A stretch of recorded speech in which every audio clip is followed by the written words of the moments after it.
Welcome to this Halloween edition of the TUE Brew Review. This week we are checking out Oktoberfiesta. This is from Around the Bend Brewing Company out of Chicago. So this is a Marzen lager with Mexican spices, including pasilla chili and epazote. And my apologies, I'm sure I probably butchered the pronunciation of both of those. But the chili is a kind of a dark, mild pepper, and epazote is a Mexican herb. It kind of reminds me of like a flat leaf parsley, but it helps add some aromatics and flavors to Mexican dishes, as does the pasilla chili. So kind of a collaboration or a fusion to commemorate both Halloween, which is today here in the U.S., as well as Day of the Dead, which is a holiday widely observed in Mexico on November 1st and 2nd. Helps to remember friends and family who have passed on. So let's go ahead and check this out. This comes in a 16-ounce can. I love the artwork. You've got the colors of the Mexican flag, and you've got the skeleton, which is pretty commonplace in Day of the Dead celebrations. And yeah, this thing is loaded with beer geeky information here. We've got 6% ABV. We've got IBUs as international bittering units of 24, and that's on a 100+ point scale. So again, it's fairly low. It's as it should be. A Marzen or German style malty lager should be malt forward. OG is 1.060.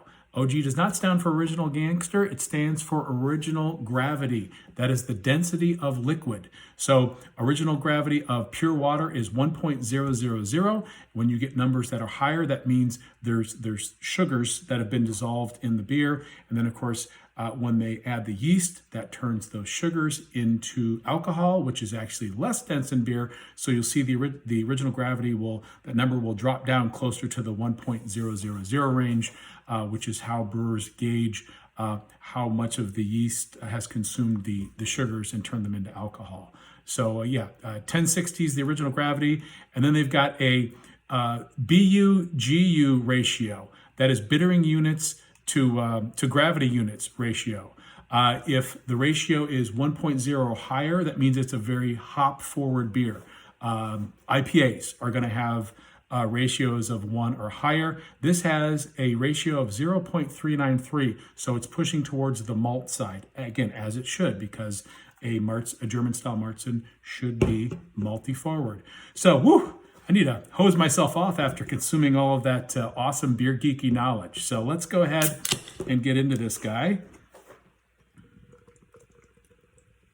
And it's pouring like a Marzen. So it's got that really nice kind of deep orange, gold, brownish color. Didn't pour too much of it. It's got a pretty nice, there we go, get the head retention going a little bit better. It's got a nice kind of a light amber head, so very much looks like a Marzen.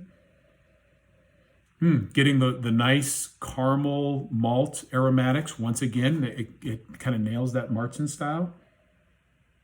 And I'm subtle in there. I am getting some herbal aromas, maybe a little bit of a green pepper herbal aromatic in there. So I am getting some of the Mexican components that they've added to it. Cheers.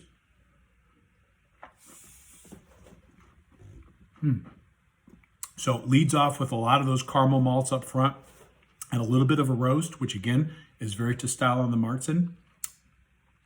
That kind of herbal, sort of fruity presence is starting to take hold.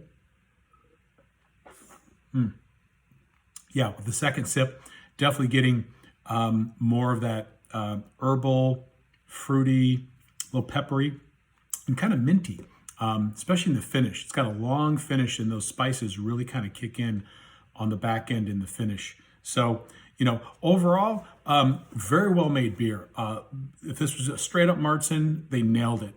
I love the fact that they collaborated and add these spices.